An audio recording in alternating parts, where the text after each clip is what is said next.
And I wonder whether But things like what Essex Police did last week have an effect on it as well. I don't know whether you saw this, and you might well have done, but Essex Police put out some kind of tweet, and I think they raised a flag for Trans Awareness Day or something like that, right? And that was exactly it. Yeah, that was and they got a load of abuse from various members of the public who were like, well, hang on a minute, there's been loads of, and they were talking about how many trans people had been murdered over the course of the last year around the world, and people were like, well, there's been about 1,500 women murdered in Essex alone in the last year. Why haven't you put anything up for them?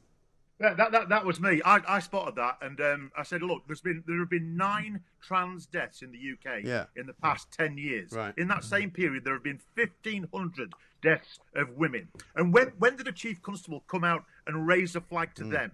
Nowhere. It doesn't happen. But this gets even worse because the very second that we pointed this out, the police threatened us and said, we've seen you, we've reported you, we're going to investigate you. Yep. That's the kind of erosion of authority that is doing the police force no good whatsoever. Well, I couldn't believe it because I didn't realise it was you because I did see it, right? Yeah, it was me. And you get a mention on Plank of the Week as well for this, so well done. Not for you being a plank, for them being a plank. I wasn't the plank. No, not you. They were. But for them to then say, we have now taken down the details and the names of all the people who have been giving abuse to this particular tweet, and we're going to be investigating them for hate crime. And you go, well, hang on a minute. You've actually now genuinely created a criminal event by putting something up that people don't like, which you're now saying is illegal to criticise.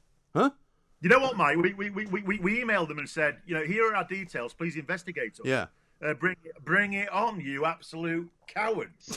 And they won't do because that's what they are. They're cowards. And the other thing, of course, is, do you notice how they appropriate Trans Day of Remembrance? They're appropriating a Memorial Day that remembers the deaths of millions of soldiers. And they think that's okay. Well, it's not okay. No. And that's why we ridicule them, and that's why we point it out to them. And this is why we challenge them. And for our thanks, what we get is the threat of being reported.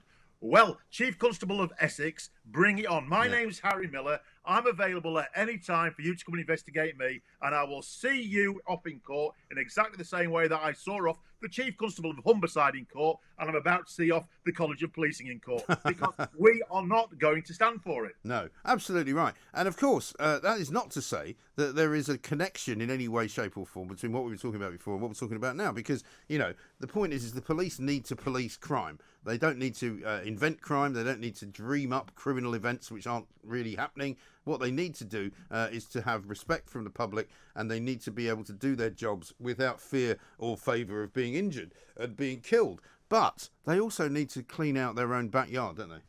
You do. We need to get rid of this absolute moronic crop of leaders that we've got. I mean, did you notice Cressida Dick last week? She's now talking about there being a 40-step checklist before you handcuff somebody. Oh, yeah. Like, what is that all about? I mean, trust your police officers. If somebody needs handcuffing, the last thing that you need to do is go through a checklist. I remember being injured once. I got a scar on my eye because we had a handcuff injury one time.